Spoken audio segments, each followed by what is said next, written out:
What counsel can I give to my otherwise solid Christian friend who just got engaged to her non-Christian boyfriend?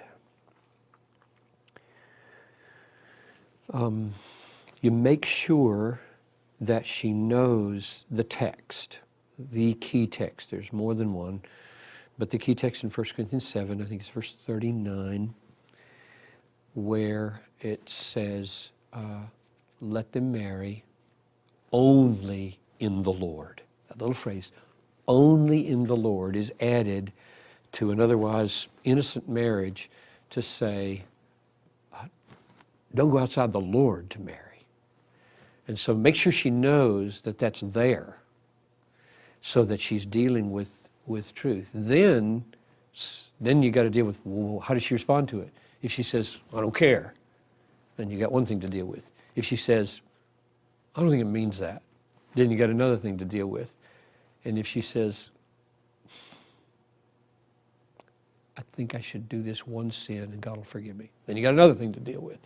I mean, so how you counsel would depend on the response to the biblical truth.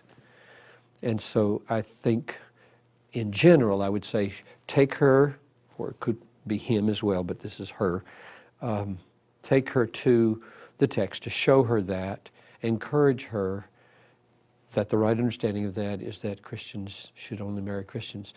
Then say a few other things.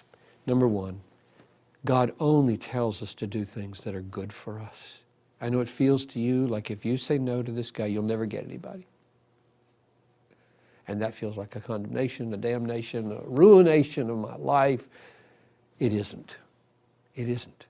He may change. If not, God will sustain you. And it will be better. And second,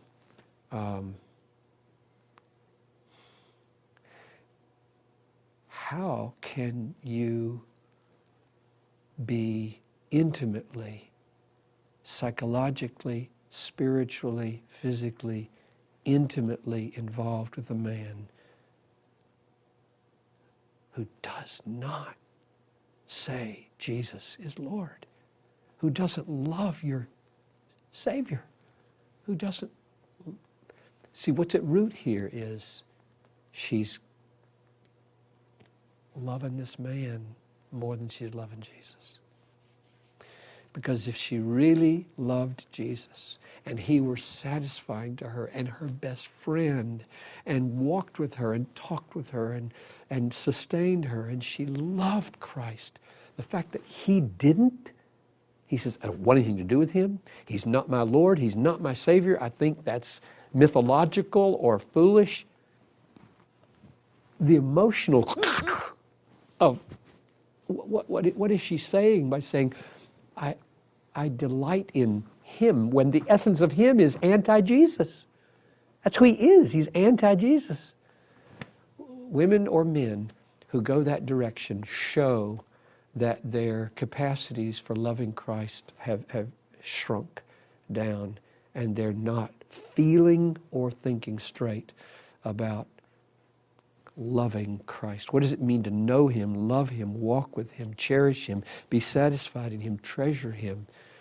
It can't mean what it should mean if a Jesus rejecter is valued as a husband over obedience to Christ.